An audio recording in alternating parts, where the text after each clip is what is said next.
Қызылорда облыстық тарихи-өлкетану музейі ұйымдастырған тарихи этнографиялық экспедициясы Жалағаш ауданы Мақпалкөл ауылында. Қазір сағат кешкі. Қазір біз ауыл тұрғыны Нұрылдай Ұлықбек ағамыздың шаңырағындамыз.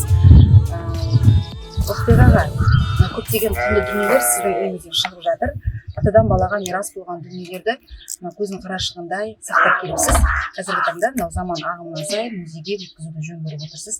Осы дүниелер туралы бірер сөз айтсаңыз. Тарихы туралы, кімдер пайдаланған, атап өтіңізден. Келі дейді ғой, мынау келсап.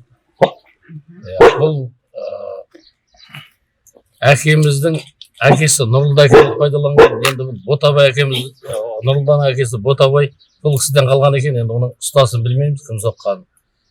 Соңғы уақытында біз пайдаландық. Осыған күріш жүйдік, қалқан түйдік. Сосын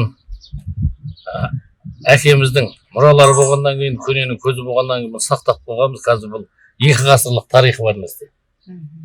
Оған 2 ғасыр болған нәрсе. Одан кейін мына балдар жататын бесік. Бұл 1949 жылдар ма салынған. Бұған енді үлкеніміз қазір 54 жылғы Әлбек деген ағамыз осы ауылда тұрады. Сол кісіден бастап түгел ол кісінің балдары, ұрпақтары бәрі осы бесікте жатып өскен, өнген. Қазір балдардың бәрі қызметте.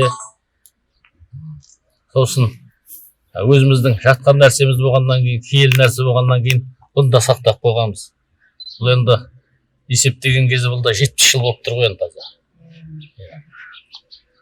Мына бала ері? Бала ері бұл да сол өз әкемізден қалған бұл. Кішкентайында соқтырған, енді қай уақытта соғылған біз білмейміз. Сосын енді әкеміздің көзінің бәрі сақтап қойғанбыз. Енді қағыда бір Құран дер бар. Ол Сансызбай дейтін ақсақал соққан екен ұста. Ол кісілер қазір дүниеден өтіп кетті. Сансызбай ақсақал 22 жылғы, менің әкем 26 жылғы.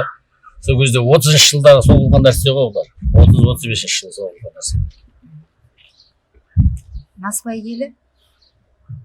Бұл папамның шешесі пайдаланған. Күлән дейтін әжеміз. Күлән дейтін әжеміз 13 жылғы болу керек. 13 я 10 жылғы ма сондай өзі. Осы деге түйіп Насыбайды осыған ататын. Сол кісіден қалған. Ол кісі болғанда уже 1 ғасыр болып тұр ғой енді есептегенде.